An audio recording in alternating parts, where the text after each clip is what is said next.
अस्सलाम वालेकुम guys, welcome back to my channel doctor Kainat Jatoi. I hope you all are well and doing great. So guys, आज हम लोग जो है वो एंडोक्राइन फिजियोलॉजी के फर्दर लेक्चर्स को और फर्दर ऑब्जेक्टिव को डिस्कस करेंगे। सो अब तक हम जो डिस्कशन कर चुके हैं उसमें हम लोगों ने हार्मोन्स की पूरी एंडोक्राइन सिस्टम के बारे में कवर किया। देन हमारे पास कितने एंडोक्राइन ग्लैंड्स होते हैं और वो कौन कौन से हार्मोन्स सिक्रीट करते हैं वो सब हमने कर लिया। उसके बाद हम लोग हार्मोन की सिंथेसिस कर रहे थे। सबसे पहले हम लोगों ने पेप्टाइड हार्मोन की सिंथेसिस जो है वो कॉमनली कवर कर ली थी। देन हमने स्टेरॉयड हार्मोन की सिंथेसिस कवर की थी। अब हमारे पास जो रिमेनिंग अमाइन के हार्मोन्स हैं, मीन्स के वो हार्मोन जो केमिकली क्लासिफिकेशन में अमाइन की कैटेगरी में आते हैं, जिनके प्रिकर्सर्स हमारे पास अमाइनो एसिड्स होते हैं, उनको आज हम डिस्कस करेंगे। अब तक जितने भी एंडोक्राइन सिस्टम के लेक्चर्स हो चुके हैं, अगर आप वो सारे लेक्चर सुन लेते हो और उसके बाद आपको जब मैं गाइडेंस से कवर करवाऊंगी, आप लोगों के कंसेप्ट बिल्कुल क्लियर हो जाएंगे। बहुत ही इजी वे मैं आप लोगों को समझा रही हूँ। सबसे पहले हम लोगों ने पेप्टाइड हार्मोन मीन्स कि हमारे पास जो हाइपोथैलेमस से जो पेप्टाइड हार्मोन जो अभी सिक्रीट हो रहे थे वो हमने कर लिए थे कॉमन प्रिकर्सर में, ठीक है। और उसके बाद हमारे पास यहाँ पे देखें ग्रोथ रिलीजिंग हार्मोन भी पेप्टाइड था। तो हमारे पास हाइपोथैलेमस में जो मोस्ट इंपॉर्टेंट था, जो कि अमाइन की कैटेगरी में आ रहा था, वो सिर्फ एक ही हार्मोन आ रहा था, वो हमारे पास डोपामीन था, जहाँ पे जिसे प्रोलैक्टिन इनहिबिटिंग फैक्टर कह रहे थे। मीन्स कि अब हमें मेन जो है हम लोग डोपामीन की सिंथेसिस डिस्कस करेंगे। मोस्ट इंपॉर्टेंट ये हार्मोन है, ठीक है। आप बायोकेमिस्ट्री में भी इसके बहुत सारे लोड पढ़ेंगे जब आप न्यूरोफिजियोलॉजी करेंगे। उसके अलावा जब आप न्यूरोफिजियोलॉजी करेंगे या न्यूरो से रिलेटेड आप केमिस्ट्री करेंगे, बायोकेमिस्ट्री करेंगे, तो उसमें डोपामीन का बहुत रोल होगा। इसलिए अगर आज आप लोग इसकी जो मैं करवा रही हूँ एक सिंपल वे में, इसकी जो हमारे पास जो भी इसकी सिंथेसिस होगी उसके क्या स्टेप्स होंगे, अगर वो आप आज क्लियर कर लेते हैं, आपके कॉन्सेप्ट बिल्कुल क्लियर हो जाते हैं और उन चीज़ों को याद कर लेते हैं, आपकी बायोकेमिस्ट्री भी रिलेटेड डोपामिन कवर हो जाएगी और इसकी फिजियो भी कवर हो जाएगी। तो मैं आज ईजीएस्ट वे में आपको करवाऊंगी, ठीक है। इससे पहले मैं आप लोगों को कह देती हूँ कि जिसने भी मेरे चैनल को अभी तक सब्सक्राइब नहीं किया तो अभी जाके वो सब्सक्राइब करें और इन्हीं वीडियोस को लाइक भी करें और शेयर भी करें, ताकि मैं आप लोगों के लिए और वीडियोस अपलोड करती रहूँ। इसके अलावा अगर आपको कोई भी प्रॉब्लम हो तो आप कमेंट सेक्शन में मुझे बता सकते हैं। स्टार्ट करते हैं। हमने डोपामिन की सिंथेसिस करनी है। उसके बाद देखो एंटीरियर पिट्यूटरी ग्लैंड में हमारे पास सब हार्मोन्स जो हैं वो पेप्टाइड हार्मोन्स है। इनके स्टेप हम लोगों ने प्रीवियस वीडियोस में लेक्चर्स में कवर कर चुके हैं। देन हम बात करते हैं पोस्टीरियर पिट्यूटरी में भी हमारे पास थे, वो हमारे पास पेप्टाइड थे। लेकिन थायराइड ग्लैंड जो है वो हमारे पास जो T3 और T4 रिलीज कर रहा था, वो बेसिकली वो भी अमाइन से बना है, वो भी अमाइन की कैटेगरी में आएगा। तो आज हम लोग इसकी भी सिंथेसिस डिस्कस करेंगे। देन हमारे पास आ जाते हैं पैराथायराइड में से हमने जो है वो पेप्टाइड कर लिए थे। उसके अलावा एड्रिनल कॉर्टेक्स से हमने सारे स्टेरॉयड हार्मोन कर लिए थे और बहुत ही ईजी वे में, इंटरेस्टिंग वे में किए थे। टेस्टिस के भी स्टेरॉयड हार्मोन हम डिस्कस कर चुके हैं। ओवरीज से जो हमारे पास ईस्ट्राडायोल था उसकी भी हम सिंथेसिस कर चुके हैं। प्रोजेस्टेरॉन की भी सिंथेसिस कर चुके हैं, ठीक है। कॉर्पस ल्यूटियम के अंदर हमारे पास जो थे वो भी हम डिस्कस कर चुके हैं, स्टेरॉयड एंड पेप्टाइड। तो हमारे पास जो मेन है अब हमारे पास जो हम लोगों ने डिस्कस करना है वो dopamine, T3 T4 and the most important adrenal medulla का जो हमारे पास एपिनेफ्रिन एंड नोरएपिनेफ्रिन है, ये हमारे पास अमाइन है। हमें आज अमाइन की कैटेगरी के सिंथेसाइज करने हैं। जितने भी अमाइन की कैटेगरी से हमें हार्मोन्स मिल रहे हैं, जो भी जिनके प्रिकर्सर अमाइनो एसिड है, मीन्स के बेसिकली टायरोसिन है, उनको हम डिस्कस करेंगे। आज का हमारा नोरएपिनेफ्रिन, एपिनेफ्रिन और जो डोपामीन है, और इसके अलावा T3 एंड T4 की सिंथेसिस करेंगे। मीन्स कि वो अमाइनो एसिड जो कि वो हार्मोन्स जो कि अमाइनो एसिड जिनके प्रिकर्सर हैं उन्हें डिस्कस करेंगे। पूरी वीडियो देखेगा ताकि आप लोगों के लिए इजीली डिस्कस कर सकें, ठीक है। तो हम लोग अमाइनो एसिड से स्टार्ट करते हैं। Like amine hormone synthesis. The amine hormones are catecholamines, epinephrine, norepinephrine and dopamine. Epinephrine, norepinephrine and dopamine जो हैं वो हमारे पास catecholamine की कैटेगरी में आते हैं, ठीक है। ये क्या कह रहा है? The amine hormones are catecholamines, epinephrine, norepinephrine and dopamine and thyroid hormones, ठीक है। ये सारे हार्मोन्स हमारे पास क्या हैं? अमाइन हार्मोन्स हैं। ये सिंथेसाइज कैसे होते हैं? The amine hormones are derivatives of amino acid tyrosine. The biochemical pathway for catecholamine discussed in chapter 1. The pathway for thyroid hormone discussed. ये याद रखिएगा, ये सारे अमाइन हार्मोन्स जो हैं वो डेरिवेटिव्स किसके? अमाइनो एसिड्स के, मीन्स टायरोसिन से बनेंगे, ठीक है।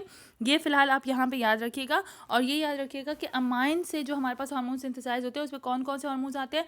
डोपामीन, कैटेकॉल मीन्स के epinephrine, norepinephrine, dopamine and thyroid gland के जो भी हार्मोन्स है, थायराइड हार्मोन, वो सारे आते हैं। अब हम लोग हर एक चीज़ को डिस्कस करेंगे। सबसे पहले हम लोग डोपामीन डिस्कस करेंगे और एपिनेफ्रिन एंड नोरएपिनेफ्रिन, क्योंकि इनका प्रिकर्सर्स भी एक ही टायरोसिन है और इनका पाथवे भी सेम ही होता है।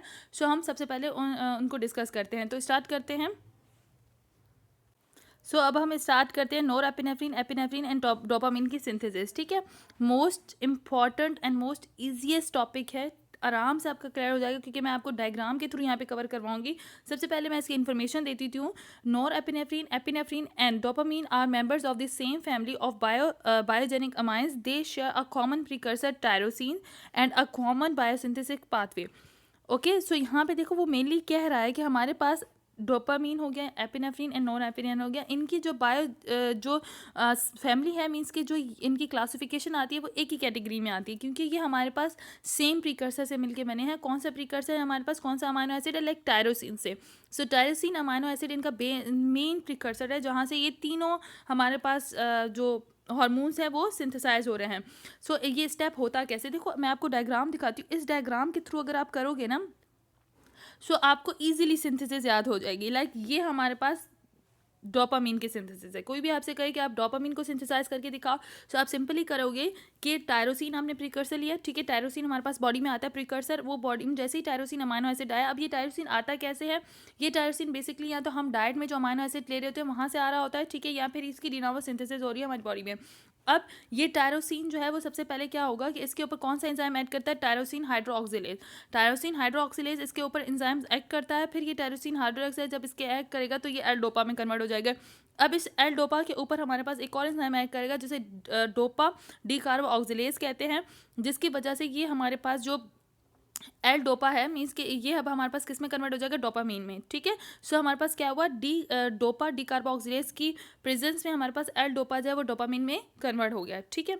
यहाँ से हमारे पास क्या डोपामीन हो गया, हमारे पास यहाँ से हमारे पास तेरी डोपामीन की सिंथेसिस हो गए। और बेसिकली ये सारे एंजाइम्स क्योंकि हमें डोपामिनर्जिक न्यूरॉन से मिलते हैं, तो यहाँ पे इसकी सिंथेसिस यहीं पे होगी, ठीक है। उसके बाद अगर हम बात करते हैं किसकी, हमने नॉरएपिनेफ्रिन बनाना है। अब प्रीकर्सर क्योंकि सेम है, पहले टायरोसिन से डोपामीन बनेगा, इस डोपामीन को नॉरएपिनेफ्रिन में कन्वर्ट होना पड़ेगा, ठीक है। सो क्या होता है, और इसके हमारे पास इस नॉरएपिनेफ्रिन के लिए जो एंजाइम है बेसिकली डोपामीन बी हाइड्रोक्सिलेज, ये हमें एड्रेनर्जिक न्यूरॉन्स में मिलता है। सो इसलिए हमें जो नॉरएपिनेफ्रिन है वो हमें कहाँ पे मिलता है, एड्रेनर्जिक न्यूरॉन्स में मिलता है, ठीक है। सो अब क्या होगा कि वहीं से स्टार्ट होगा स्टेप कि टायरोसिन जो है बेसिकली टायरोसिन पहले डोपा में एल डोपा में कन्वर्ट होगा इन the presence of tyrosine hydroxylase.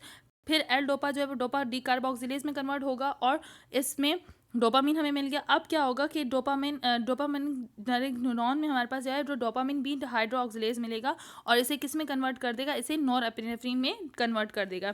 सो ये हमें एड्रेनर्जिक न्यूरॉन से हमें क्या मिल गया, नॉरएपिनेफ्रिन मिल गया, ठीक है। अब हमें एपिनेफ्रिन चाहिए।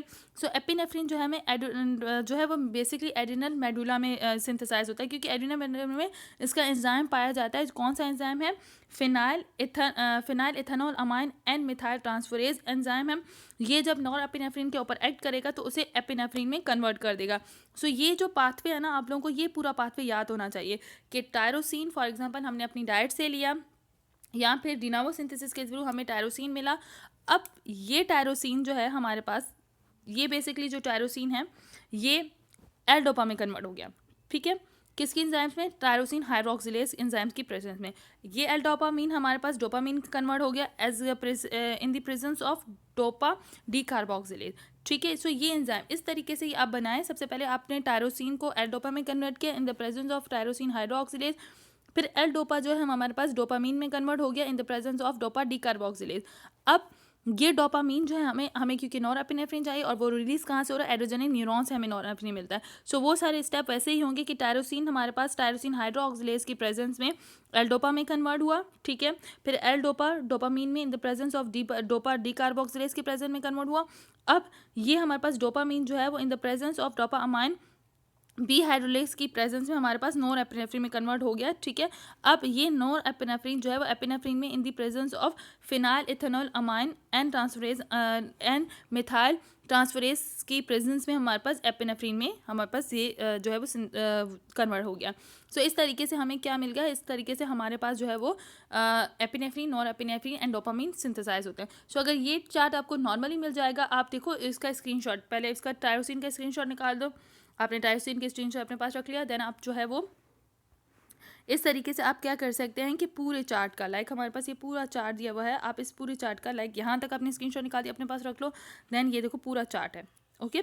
सो ये इजीली आपको डायग्राम अवेलेबल होगी। आप लोग क्या कर सकते हैं कि इस डायग्राम के थ्रू आप लोग इजीली अब याद कर सकते हैं। सिर्फ आपको एंजाइम्स के नाम याद करने हैं, ठीक है, और इनकी लोकेशन याद करनी है। अच्छा, अब क्या होता है कि ये जो हमारे पास हार्मोन्स होते हैं ना, ये हार्मोन जो सिंथेसाइज होते हैं, ये हार्मोन्स फिर वेसिकल्स में क्या हो जाते हैं, जैसे गोल्जी अपरेटस है, तो ये गोल्जी वेसिकल्स में मीन्स कि वेसिकल की फॉर्म में ये हार्मोन्स स्टोर होते हैं। मीन्स कि ये अपने आप को प्रोटेक्शन प्रोवाइड करते हैं वेसिकल की फॉर्म में। क्यों? क्योंकि अगर ये हमारे पास ना, ये अगर हार्मोन जो सिंथेसाइज हो रहे हैं, अगर इनको ग्लैंड जो है अपने वेसिकल्स के अपने अंदर वेसिकल्स की फॉर्म में इनको जो है वो कोड करके सेव करके नहीं रखेंगे, तो इनके ऊपर कुछ और जो होते हैं हमारे पास फैक्टर्स मिलते हैं जो कि इनके ऊपर एक्ट करते हैं और इन्हें क्या कर देते हैं, इनकी डिग्रेडेशन करवा देते हैं।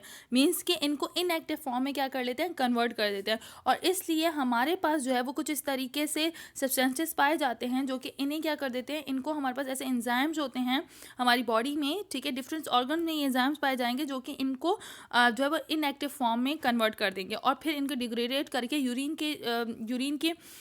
के थ्रू हमारी बॉडी से एक्सपेल आउट कर देते हैं। सो आपसे कोई भी कहे ना कि ऐसे कौन से एंजाइम्स हैं जो कि dopamine, epinephrine and non epinephrine को जो है वो डिग्रेड करते हैं या उनको इनएक्टिव फॉर्म में कन्वर्ट कर देते हैं, तो आपको याद रखना चाहिए कि हमारे पास MAO होगा, जो आप बायोकेमिस्ट्री में बहुत ज़्यादा पढ़ेंगे। और हमारे पास जब भी फिजियो की हार्मोन्स की करेंगे, तब जब भी आप डोपामीन और आपका एपिनेफ्रिन है नॉन एपिनेफ्रिन का जिक्र होगा, तो आपको पता चलेगा कि ये एंजाइम और इसके अलावा हमारे पास COMT, ठीक है। MAO को हम लोग क्या कहते हैं, मोनो अमाइन ऑक्सीडेज कहते हैं, ये एंजाइम होता है। एंड ये हमारे पास जो COMT है, ये कैटेकोल ओ मिथाइल ट्रांसफरेज है, ठीक है, कैटेकोल ओ मिथाइल ट्रांसफरेज। तो ये जो दो एंजाइम्स हैं, ये क्या करते हैं कि इन हार्मोन्स को जो है वो डीएक्टिव फॉर्म में कन्वर्ट कर देते हैं, ठीक है, उनके ऊपर एक्ट करके। ये 3 स्टेप में करते हैं। या तो इस हार्मोन के ऊपर MAO आके डायरेक्ट जो है वो एक्ट करेगा, MAO ने आके इसके ऊपर डायरेक्ट एक्ट किया और इसे D hydroxy phenyl acetic acid में डिग्रेड कर दिया, ठीक है, इसको कन्वर्ट कर दिया। यहाँ तो COMT सिर्फ अलग से आके इसके ऊपर एक्ट करता है और इसका जो एंड प्रोडक्ट होता है 3 मिथऑक्सीन अमाइन में कन्वर्ट कर देता है, ठीक है, मिथऑक्सी ट्राई अमाइन में कन्वर्ट कर देता है। या फिर दोनों एंजाइम्स इनके ऊपर एक साथ एक्ट करते हैं और इसे होमोवेलेनिक एसिड में कन्वर्ट कर देते हैं।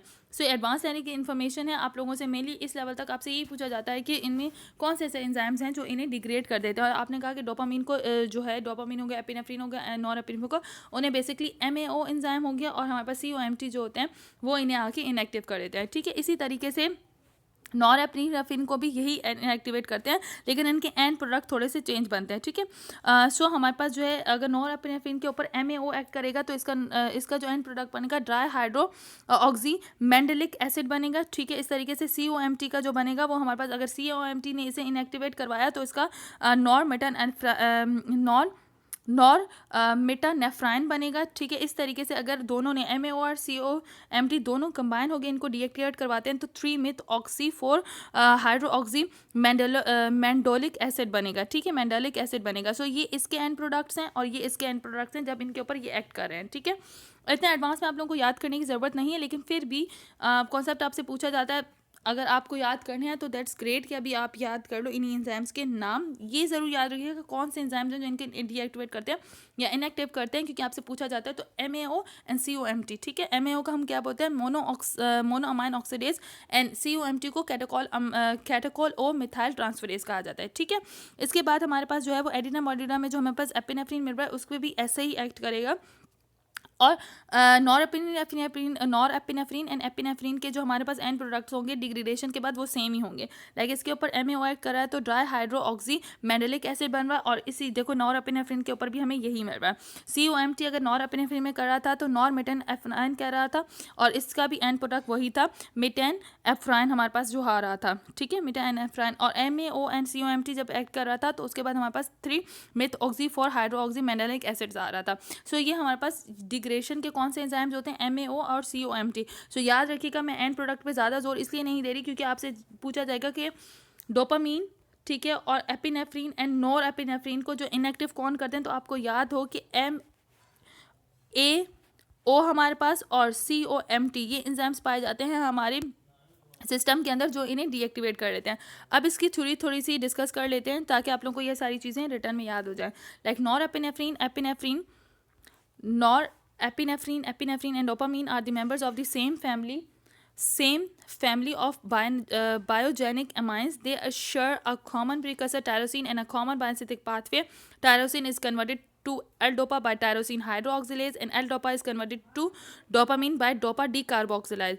ठीक है, सेम यहाँ पे हमारे पास डोपामिन की सिंथेसिस किस तरीके से हो रही है, वो यही कह रहा है कि epinephrine, NOR epinephrine and dopamine जो है वो सेम फैमिली के होते हैं, इनका प्रिकर्सर सेम ही होता है जिसे टायरोसिन कहते हैं, ठीक है, और इनका पाथवे भी सेम ही होता है. सबसे पहले टायरोसिन कन्वर्ट होता है एल डोपा में, ठीक है, और फिर ये एल डोपा जो है किसकी फॉर्म में टायरोसिन कन्वर्ट हो रहा है एल डोपा में, in the presence of tyrosine hydroxylase. फिर ये एल डोपा जो है वो कन्वर्टेड होता है डोपामिन में बाय डोपा डी कार्बोक्सिलेज, ठीक है. If dopamine B hydrolase is present in some dense cores of the nerve terminals, dopamine is converted to norepinephrine, ठीक है. अब यहाँ पे वही बात कर रहा है कि अगर हमारे पास नर्व की एंडिंग्स में डोपामिन बी हाइड्रोक्सिलेज हमारे पास मिलेगा एंजाइम्स, तो डोपामिन जो है वो डोपामिन नोर एपिनेफ्रिन में कन्वर्ट हो जाएगा. अगर हमारे पास कौन सा एंजाइम होगा, डोपामाइन बी हाइड्रोक्सिलेज, ठीक है. उसके बाद वो क्या कह रहा है, if phenyl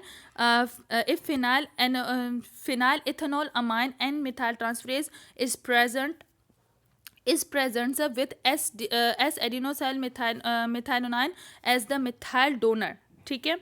then norepinephrine is methylated to epinephrine. Means कि यहाँ पे सिंपल कह रहा है कि अब अगर हमारे पास नॉरएपिनेफ्रिन मिल गया, नॉरएपिनेफ्रिन बन गया, ठीक है, और हमें एपिनेफ्रिन कन्वर्ट उसमें एपिनेफ्रिन बनाना है, सिंथेसाइज करना है, तो अगर किसी नर्व के अंदर हमें phenyl ethanol amine and transferase enzyme मिलेगा, तो अब ये नॉर एपिनेफ्रिन एपिनेफ्रिन में कन्वर्ट हो जाएगा.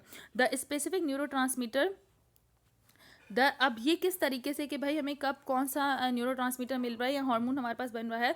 सो the specific neurotransmitter secretion depend on which portion of the enzymatic pathway are present in a particular type of nerve और gland. Thus, dopaminergic neurons secrete dopamine because the presynaptic nerve terminals contain tyrosine hydroxylase and dopa decarboxylase, but not the other enzymes. Adrenergic neurons secrete norepinephrine because they contain dopamine B hydroxylase in addition to tyrosine hydroxylase and dopa decarboxylase, but not PNMT.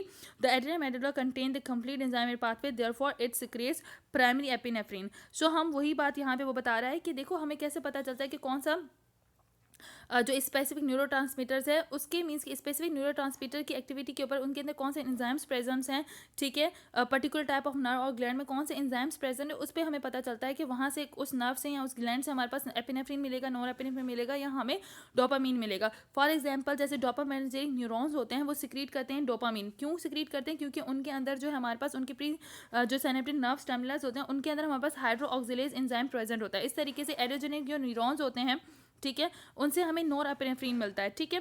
क्यों, क्योंकि वहाँ पे हमें नोर epinephrine क्यों मिलता है, क्योंकि उनके अंदर क्या हमारे पास प्रेजेंट होता है, बीटा हाइड्रोलाइज होता है. इसी तरीके से एड्रीनल मेडुला के अंदर हमारे पास एंजाइम्स होता है, कौन सा PNMT एंजाइम होता है एड्रीनल मेडुला के अंदर, जिसकी वजह से हमें एपिनेफ्रिन के कंप्लीट एंजाइम वहाँ पे मिलते हैं और हमारे पास जो है वो एपिनेफ्रिन वहाँ से रिलीज होता है. सो सिंपली वही बात कर रहा है कि जहाँ पे जिस चीज़ का एंजाइम होगा, अगर प्रॉपर एंजाइम वहाँ पे सारी, अगर टायरोसिन की कन्वर्जन से लेके एपिनेफ्रिन तक जो भी कन्वर्जन हो रही है, जितने भी एंजाइम यूज़ हो रहे हैं, अगर वो एंजाइम्स उस ग्लैंड के अंदर प्रेजेंट है तभी वो हमारे पास एपिनेफ्रिन को क्या सिंथेसाइज कराएगा. जैसे हमारे पास एड्रीनल मेडुला के अंदर वो सारे एंजाइम्स होते हैं, सो टायरोसिन जो है वो इजीली जो है वो किस में कन्वर्ट हो जाता है, एपिनेफ्रिन में कन्वर्ट हो जाता है. ओके उसके बाद डिग्रेडेशन का जो हम लोगों ने डिस्कस किया तो कॉन्सेप्ट वो यहाँ पे लिखा गया है. The degradation of the dopamine, norepinephrine and epinephrine to inactive substance occur where two enzymes catechol, ये देखो ये नाम है इनके, catechol O methyl transferase COMT and mono amine oxidase MAO. Catechol COMT a methylating enzyme is not found in nerve terminals but it is distributed widely in other tissues including the liver. MAO is located in the presynaptic nerve terminals and catacols catalyze oxidative deamination. If a neurotransmitter is to be degraded by MAO, there must be a reuptake of the neurotransmitter from the synapse. अच्छा यहाँ पे देखो वो क्या कह रहा है कि हमारे पास जो है वो dopamine, epinephrine and non epinephrine को इनएक्टिव जो सब्सटेंस करते हैं, जो ये इनएक्टिव कैसे होते हैं, बाय टू एंजाइम्स COMT जिसे हम लोग कैटाकोल ओ मिथाइल ट्रांसफरेज कह रहे हैं, और हमारे पास मोनो अमाइन ऑक्सीडेज में, ठीक है.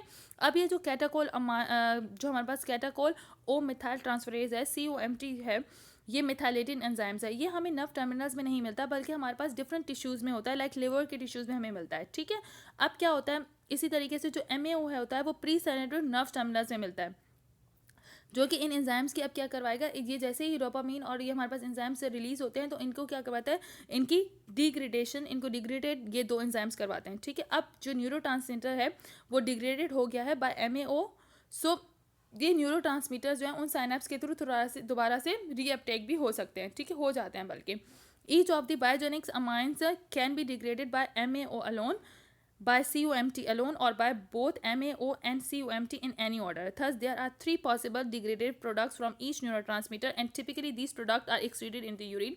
ये वही बात कर रहा है कि देखो अब हमारे पास फॉर एग्जांपल डोपामीन जो है वो रिलीज हुआ है, ठीक है, उसके ऊपर हमारे पास MAO, या ऐसा हो सकता है कि MAO अलग से उसके ऊपर एक्ट करे और अपना एंड प्रोडक्ट दे इस तरीके से, या फिर COMT जो है वो अलग से आके उसके ऊपर एक्ट करे, या फिर दोनों आपस में दोनों मिल के उसके ऊपर एक्ट करते हैं उस न्यूरोट्रांसमीटर के ऊपर, उसको डिग्रेड करवा सकते हैं, और उनके जो फिर मेटाबॉलिक प्रोडक्ट्स होते हैं वो फिर यूरिन के थ्रू हमारी बॉडी से एक्सक्रीट आउट हो जाते हैं। The major metabolism of norepinephrine is, अब ये हर चीज़ का एक एक जो मेजर मेटाबॉलिक वो बता रहे हैं, नॉरएपिनेफ्रिन का जो मेजर है वो नॉरमिटेन, जो मिटेन एफ्रीन है हमारे पास, the major metabolic of epinephrine का हमारे पास उसका हमारे पास मिटेन मेटानेफ्रीन है, और both non epinephrine and epinephrine का जो बोथ में हमारे पास मिलता है, जो बोथ अगर इसके ऊपर एक्ट करते हैं तो हमारे पास कौन सा मिलता है, 3-methoxy-4-हाइड्रोक्सीमेनोलिक एसिड VMA, ठीक है। सो ये हमारे पास डिग्रेडेशन के पोर्शन बता रहा है।